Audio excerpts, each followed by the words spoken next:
Air around us. Lesson preview. Presence of air.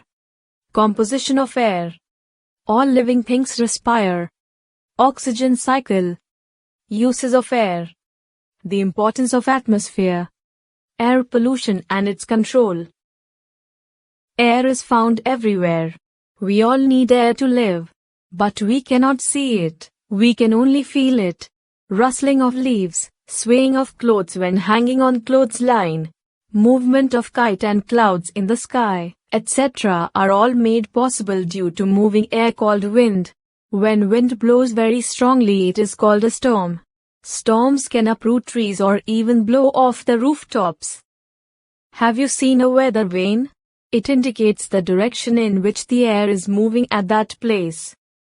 Wind helps in the movement of aeroplanes, helicopters, hang gliders, sailboats, and windmills.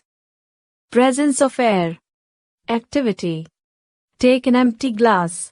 Hold it upside down. Dip it in a bucket or basin. A. Do you see water entering the glass? Now tilt the glass slightly in the water tub. Do you see bubbles of water coming out of the glass? The bubbles contain air. This shows that air was present in the empty glass.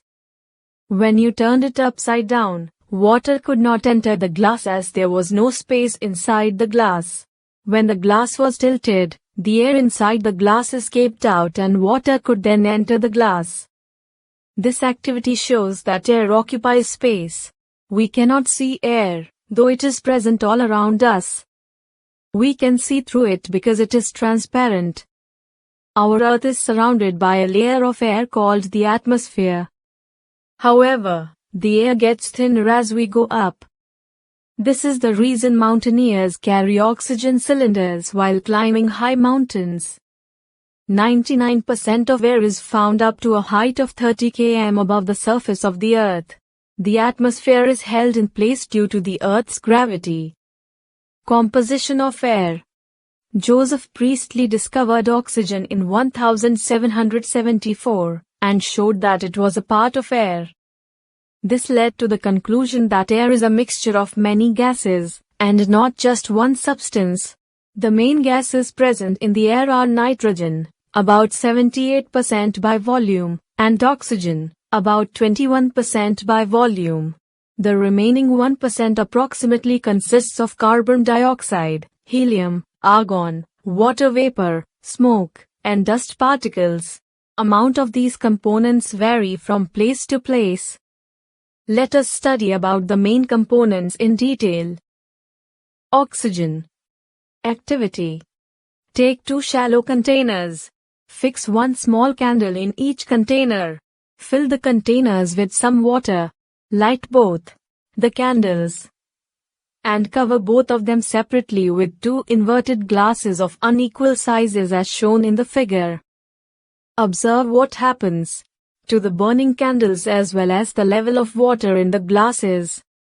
The candles burn till there is oxygen in the glass and then they blow out. The candle inside the bigger glass will burn for a longer time as it contains more air and hence more oxygen. Once the candles blow out, water rises in both the glasses. This rise in water should not be associated with the fact that water rises to replace the amount of oxygen used up in the burning of the candles. Carbon dioxide is also released into the air during burning. Nitrogen.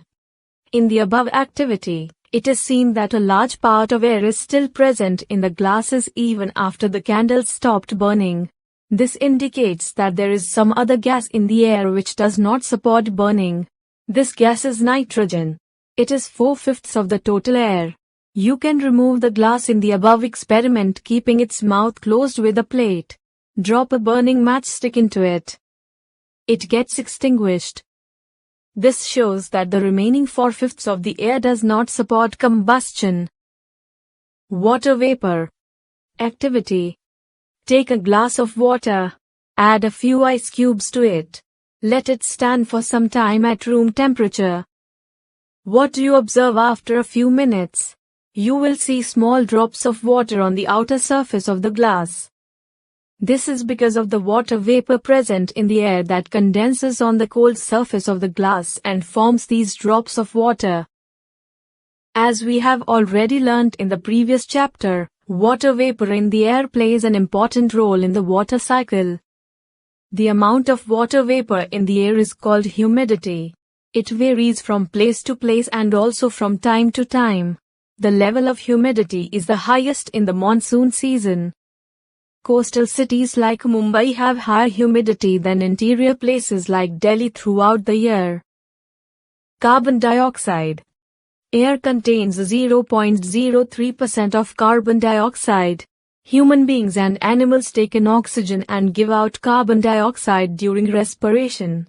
All plants need oxygen for their survival because without oxygen, they cannot perform cellular respiration. They release oxygen during the process of photosynthesis as a byproduct. During burning, oxygen is used up and carbon dioxide is given out. This is the reason we may feel suffocated if some material is burning in a closed room with no ventilation. Activity. Take some lime water in a dish and keep it uncovered. Observe after 4-5 hours. What do you notice? You will see a milky crust on the surface of the lime water. This is because the carbon dioxide present in the air turns the lime water milky. Dust and smoke. Activity. Observe a beam of light entering your room in the morning. You will see tiny shiny particles dancing in the beam of sunlight. They are dust particles. This shows that air contains dust particles. The amount of dust particles varies from place to place and from time to time. Air also contains smoke. This smoke comes from the vehicles, factories, and burning fire. Dust and smoke are harmful to us. This is the reason a policeman wears mask when regulating traffic, especially in crowded crossings. We must always breathe through the nose. In the nose, there are fine hair and mucus which act as filter and prevent the dust particles from getting into our respiratory system. Thus we have seen that air contains some gases, water vapor, dust and smoke. All living things respire. Air supports life. Oxygen. All living things breathe in oxygen. Oxygen is needed by them to obtain energy from food. As all living things need energy for various life processes, they need to breathe in oxygen continuously. This process of breathing in, obtaining energy from food, and breathing out is called respiration. Living things on land breathe in oxygen present in air. The air we breathe goes into our lungs. Here, the oxygen is absorbed from the air and used up by the body. Animals and plants living in water also breathe. How does oxygen become available to them? Activity. Take some water in a beaker. Heat it gently. Observe the inner surface of the vessel. Do you see tiny bubbles on the inside of the vessel? These bubbles are of air that was dissolved in water. Initially, when we heat water, air dissolved in it escapes. On further heating, water begins to boil and starts evaporating. The bubbles now formed are of steam and not of the air dissolved in water. Thus, plants and animals living in water use the oxygen dissolved in water. Some animals living in water, like whales, come up to the water surface to breathe in oxygen from the air. Others, like fish, breathe in oxygen dissolved in water. Fish have organs called gills, instead of lungs, which absorb dissolved oxygen when water passes over them. Organisms living in soil also need oxygen to respire. How do these animals get it? Plants have small openings called stomata on the undersides of their leaves through which air is taken in. Plants that float in water, for example water lily, have stomata on the upper sides of their leaves. Underwater plants such as tape grass have no stomata. They breathe in dissolved oxygen through their body surface. Plants like mangroves, that grow in waterlogged soil, have roots that grow out of the ground to get air. These roots are called pneumatophores. Nitrogen. Plants need nitrogen for their growth. However, they are unable to absorb nitrogen directly from the air. Nitrogen in the air is brought down to the soil in the form of nitric acid through lightning and rain. Microorganisms in soil and root nodules change it to nitrate compounds, which in turn are absorbed by plants. Nitrogen in the air is also used to produce fertilizers, which are used to provide essential nitrogen to plants. Carbon dioxide. Carbon dioxide is a very important gas for both plants and animals. Plants use carbon dioxide to prepare food. Since humans and animals depend on plants for food, photosynthesis is necessary for the survival of life on Earth. Activity. Take some dry soil in a beaker. Add some water to it. Note what happens. You will see tiny bubbles coming out of the soil. This shows the presence of air in the soil. Organisms living in soil also need oxygen to respire. How do these animals get it?